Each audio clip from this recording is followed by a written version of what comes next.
حمدا والصلاة والسلام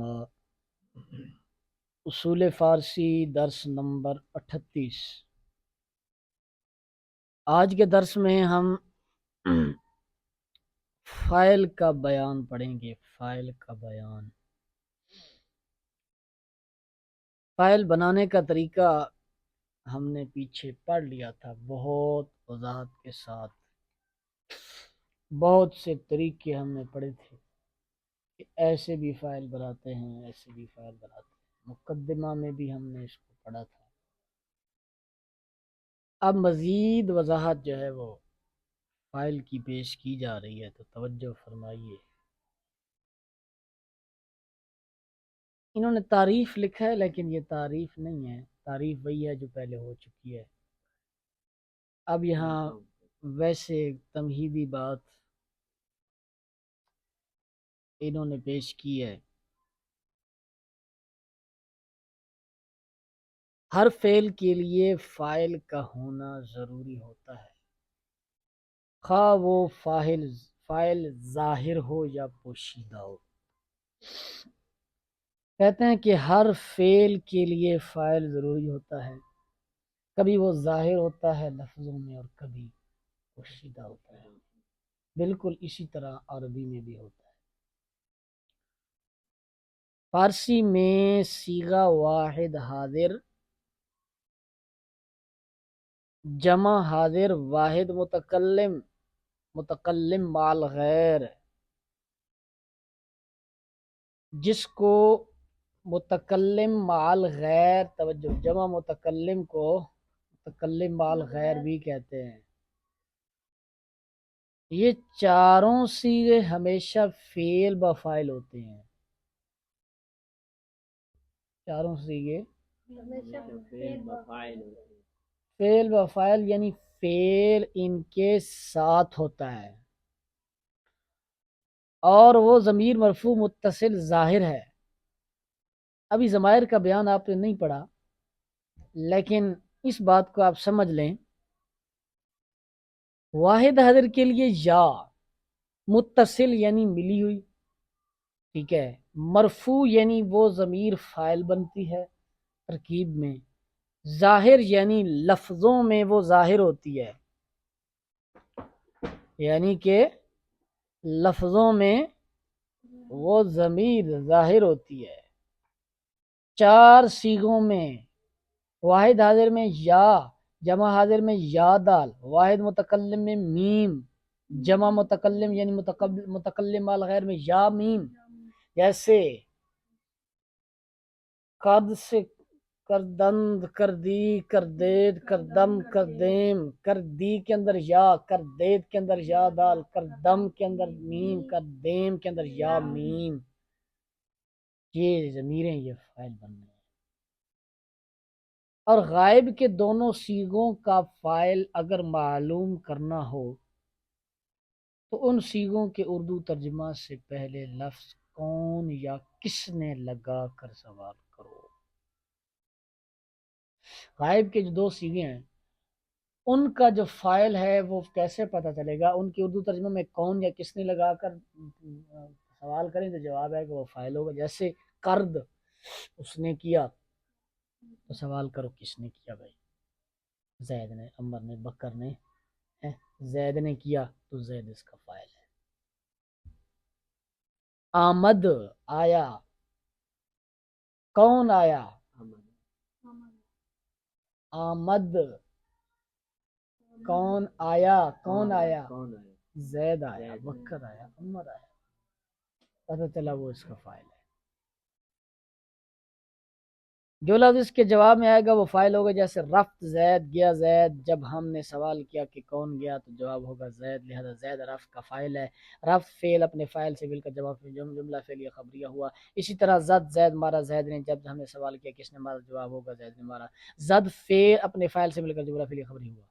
اور جیسے عثمان و بکر رفتند، عثمان اور بکر گئے، ہم نے سوال کیا کہ کون گئے تو جواب ہوگا عثمان اور بکر۔ یعنی کہ غائب کے جو دو صیغے ہیں ان میں کون یا کس نے کے ساتھ سوال کرنے میں جو جواب آئے گا وہ فاعل ہوگا۔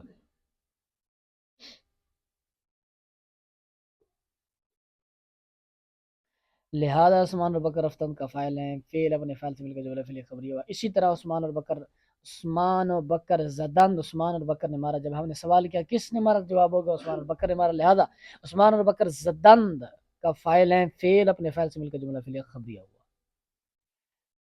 تنبیہ، صیغہ واحد غائب اور جمع غائب کا فائل اگر عبارت میں موجود نہ ہو تو ان کا فائل ضمیر غائب پوشیدہ ہوگی، اور وہ صیغہ واحد غائب میں لفظ او جس کا ترجمہ وہ یا اس نے، جیسے رفتند رفت وہ گیا، کرد اس نے کیا. اور صیغہ جمع غائب میں لفظ اوشاں یا آہاں، آنا یا آہاں، آہا جس کا ترجمہ وہ یا انہوں نے، جیسے رفتند وہ کہ کرد انہوں نے کیا. کہہ رہے ہیں بھئی پہلے نمبر پر تو آپ دیکھیں 6 صیغوں میں سے 4 کا فائل ظاہر ہوگا. کون سے؟ دو حاضر کے، دو متکلم کے، دو غائب کے جو ہیں ان کا فائل تلاش کرنے کا مسئلہ ہے. تو آپ کون یا کس نے کے ساتھ سوال کریں گے، جو جواب آئے گا وہ فائل ہوگا. اگر وہ فائل عبارت میں ظاہر نہیں ہوگا تو ان کا فائل ضمیر ہوگا. تو کون سی ضمیر؟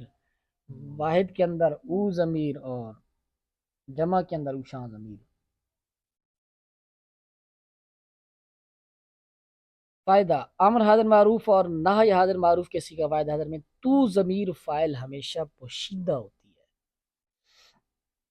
دیکھو فائدہ جب بھی بتایا جاتا ہے کہ فائدہ، تو اس کا کوئی نہ کوئی فائدہ ہوتا ہے تو وہ بتایا جاتا ہے.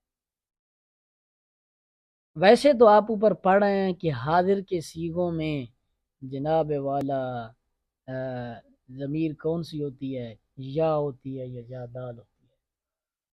لیکن اب یہ کہہ رہے ہیں امر کا اگر ہوگا حاضر کا صیغہ تو اس میں تو ضمیر پوشیدہ ہوگی. فائدہ، فائل کبھی واحد ہوتا ہے جیسے آمد ہے، زید آیا، اور کبھی مرکب ناقص ہوتا ہے جیسے غلام زید آمد، زید کا غلام آیا، مرد خوب رو رفت، خوبصورت مرد چلا گیا. مرکب غیر ناقص سمجھ ہے آپ کو؟ مرکب ناقص ہے، مرکب ہوتا ہے جو دو یا دو سے زیادہ الفاظ سے مل کر بنے. اگر وہ الفاظ مل کر کوئی معنی پر وہ الفاظ مل کر کوئی بات ان کو وہ سننے سے کوئی بات سمجھ آ جائے اور سامع کو کوئی خبر یا کوئی طلب معلوم ہو تو پھر تو وہ مرکب ناقصہ نہیں ہوگا بلکہ مرکب کاملہ ہوگا. کیا ہوگا جی؟ اگر کوئی بات سمجھ نہ آئے تو پھر وہ مرکب ناقصہ ہوگا. اس کو مرکب مفید اور مرکب غیر مفید بھی کہتے ہیں، لکھ لو. مرکب مفید اور غیر مفید بھی کہتے ہیں، کیوں وہ فائدہ دیتا ہے، یہ فائدہ نہیں دیتا. آپ مثال سمجھو، جیسے دیکھو میں کہوں کہ غلام زید، تو یہ مرکب تو ہے، مضاف مضاف الیہ تو ہے، لیکن آپ کو کچھ سمجھ نہیں آیا بھئی غلام زید کو کیا ہوا، وہ آیا، وہ چلا گیا، وہ سو گیا، وہ مر گیا، کیا ہو گیا اس کو. ٹھیک ہے، یہ مرکب ناقص ہے. جب میں کہوں غلام زید آمد، زید کا غلام آیا، یہ بھی مرکب ہے، لیکن اب آپ کو پتہ چل گیا، ہاں چلیے آیا. یہ آپ کو ایک بات سمجھ آ گئی. اس کو مرکب ناقصہ اور مرکب کاملہ کہتے ہیں. انہی کو مرکب مفید اور مرکب غیر مفید بھی کہتے ہیں. تو یہی بات کر رہے ہیں کہ فائل کبھی واحد ہوتا ہے، آمد زید، زید آیا، اور کبھی مرکب ناقص ہوتا ہے جیسے غلام زید آمد، زید کا غلام آیا، مرد خوب رو رفت، خوبصورت مرد چلا گیا. فائدہ، ضمیر غائب کے لیے ایسا لفظ پہلے ذکر ہونا ضروری ہوتا ہے جس کی طرف وہ ضمیر لوٹتی ہے. کیا جی؟ جب بھی ضمیر غائب آئے گی تو اس کا پیچھے کوئی مرجع ہوگا، مرجع جس کی طرف وہ ضمیر لوٹ رہی ہوگی.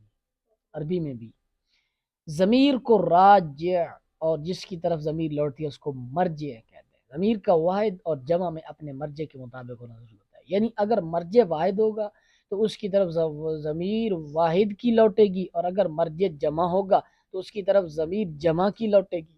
دیکھو اب میں کہتا ہوں زید آیا اور وہ بیٹھ گیا. اب یہ جو وہ لفظ ہے، توجہ کرو، وہ لفظ ہے، یہ ضمیر ہے، یہ کس کی طرف لوٹ رہا ہے؟ وہ سے مراد کیا ہے؟ زید ہے. ٹھیک ہے، تو جب بھی آپ غائب کی ضمیر لاتے ہیں واحد کی یا جمع کی، تو اس کا پیچھے سابقہ کلام میں مرجع ہونا ضروری ہوتا ہے جس کی طرف وہ ضمیر لوٹ رہی ہوتی ہے، اس ضمیر سے جو مراد ہوتا ہے. اور واحد اور جمع ہونے میں اس مرجع کے مطابق ہونا ضمیر کا ضروری ہوتا ہے.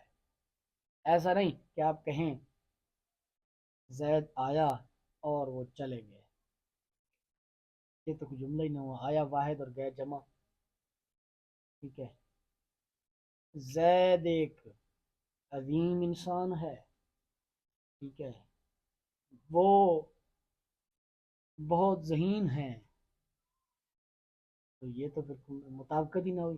یہی بات بتا رہے ہیں کہ راجع اور مرجع میں، ضمیر اور مرجع میں مطابقت ہونا ضروری ہے.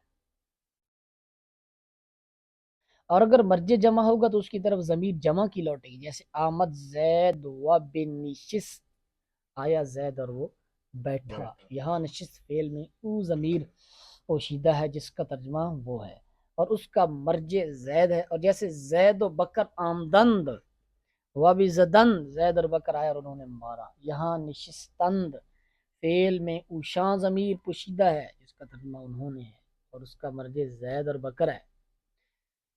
اور کبھی راجع اور مرجع میں مخالفت بھی ہو جاتی ہے. جیسے کتابہ خریدم، کہتے ہیں کہ مطابقت تو ضروری ہوتی ہے لیکن کبھی مخالفت بھی ہو جاتی ہے. یعنی وہ واحد یہ جمع وہ واحد ہو جاتا ہے. کتابہ خریدم وگم گشت، دیکھو گشت یہ کون سا صیغہ ہے؟ گشتن مصدر سے ماضی مطلق کا صیغہ ہے. میں نے کتابیں خریدیں، کتاب ہا کون سا صیغہ ہے؟ جمع کا صیغہ ہے. پوری باہ سے جمع پڑی ہے، جمع کا صیغہ ہے. غیر جاندار کی غیر جاندار کی جمع ہا کے ساتھ آتی ہے، پڑھا نہیں ہے؟ تو کتاب ہا کتاب کی جمع ہے. کتابیں خریدیں، میں نے کتابیں خریدیں. خریدم کون سا صیغہ ہے؟ خریدن مصدر سے واحد متکلم کا صیغہ ہے. میں نے کتابیں خریدیں اور وہ گم ہو گئیں.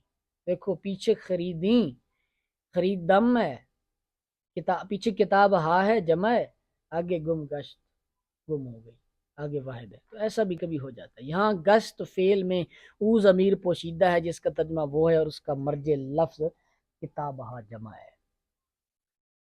فائدہ، جب فاعل جاندار ہو تو اس کی فعل کے ساتھ مطابقت ضروری ہوتی ہے.